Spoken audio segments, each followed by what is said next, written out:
This might be the greatest Christmas movie of all time.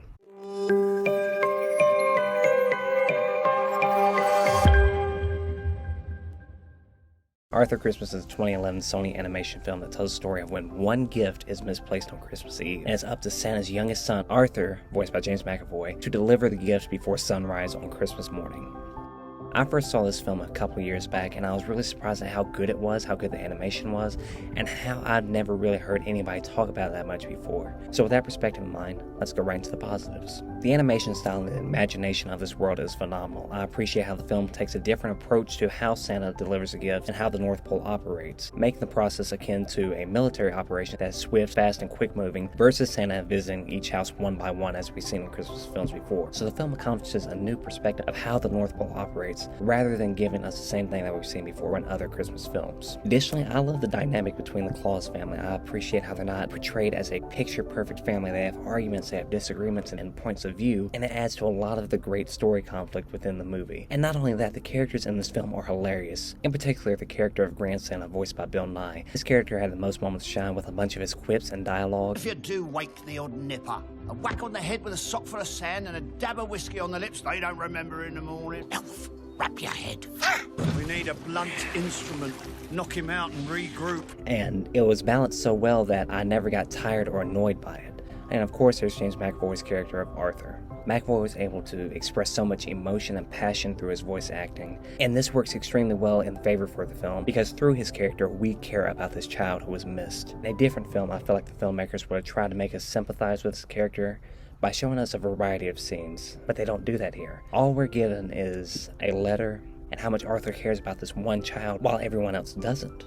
So the film does a great job of trusting the audience to care about these characters rather than forcing us to. Lastly, I really enjoy the themes within this movie of change and loss of identity, in particular with the character of Santa and Grand Santa. These two characters, their whole lives, they have been Santa Claus. And throughout the entire runtime, they're constantly trying to grasp and hold on to that title and to that role because that's all they know.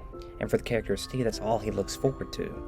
This leads to a lot of great conflict within the film of all these characters trying to argue whose way is better. And it's even addressed in the film directly by Santa when it's suggested that he should retire. And he doesn't want to be Santa just solely because of the love for it or the passion for it. He states clearly, if I'm not Santa, who am I? The film does a great job of expressing that element of not being stuck in the past and moving forward and finding new identities. Moving on to the mixed aspects, and for that I only have one, and that is that some characters just come off as manipulative. What?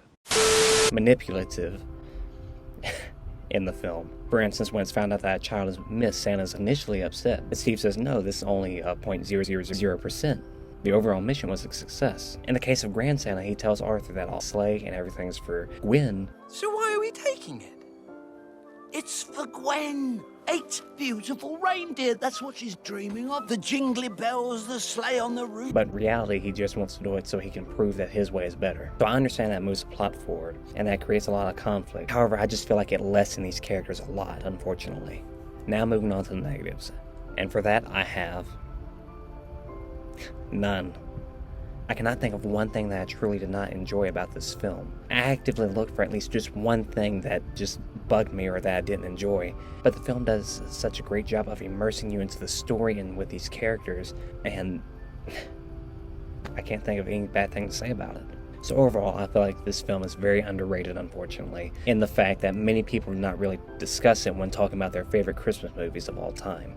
But of course, I 100% recommend this movie. I feel like it's perfect for all people of all ages. So as always, I thank you very much for watching. Please like, share, subscribe. Drop a comment down below. Let me know your thoughts on this film. Do you think it's underrated? And where does it rank on your holiday watch list? I hope you have a wonderful holiday season, and God bless.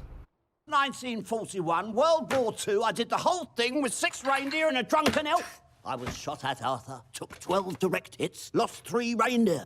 What happened to the elf? Fell out of the sleigh over Lake Geneva. Never saw him again.